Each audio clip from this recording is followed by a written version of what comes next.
corporate whistleblowers face an average 82% drop in lifetime earnings after coming forward. But what happens in the shadowy world where fixers negotiate their silence? The new thriller Relay pulls back the curtain on this hidden ecosystem. You know what's fascinating about this film? It completely changed how I think about corporate accountability. The way they show this complex web between whistleblowers, corporations, and these mysterious middlemen is absolutely chilling. Well, what really got me was how they built Tom's character as this IT expert who's created this perfect system. The way he uses technology to maintain complete anonymity, it's like watching a master chess player set up an endgame before the first move. That's exactly what makes it so compelling. The whole telephone relay service thing is brilliant, especially when you consider how many real-world fixers probably use similar methods. Speaking of real-world parallels, the biotechnology storyline about modified wheat with hidden cancer risks, it feels eerily similar to some actual cases. Like, remember that whole thing with the tobacco companies in the 90s? Oh my gosh. Yes.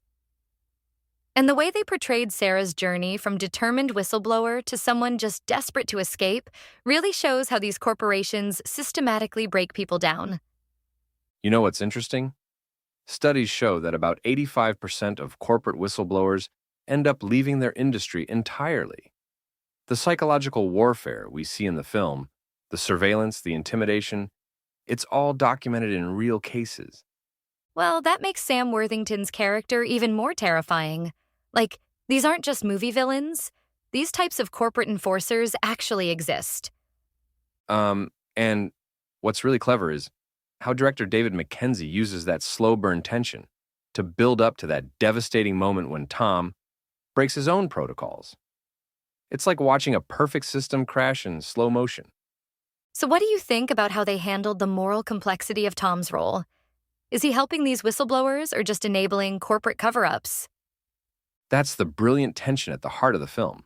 Like, these fixers operate in this gray area where they're simultaneously protecting and silencing truth-tellers. The statistics show that only about 10% of corporate whistleblowers ever see their claims fully addressed. The way they revealed Tom's backstory really adds another layer to that moral ambiguity, doesn't it?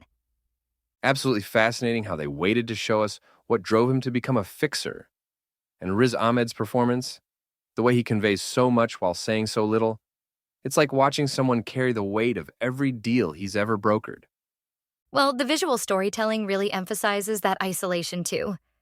Those contrasts between empty spaces and gleaming corporate towers, it's such a perfect metaphor.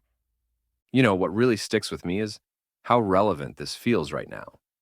With major tech whistleblowers making headlines and debates about corporate accountability everywhere, Relay taps into something very real about power and silence in our modern world.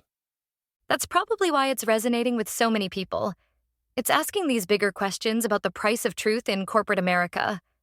And when you look at the technical aspects, the documentation, the protocols, the emphasis on following instructions exactly, it shows how these systems of silence are engineered to be practically unbreakable until human connection breaks through.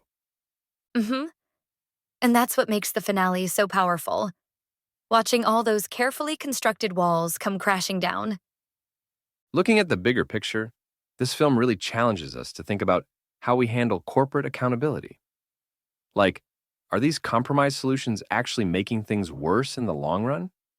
The data suggests that despite increased whistleblower protections, the number of corporate cover-ups hasn't really decreased. Well, that's what makes this such an important film for our time. It's not just entertaining, it's asking questions we really need to be thinking about.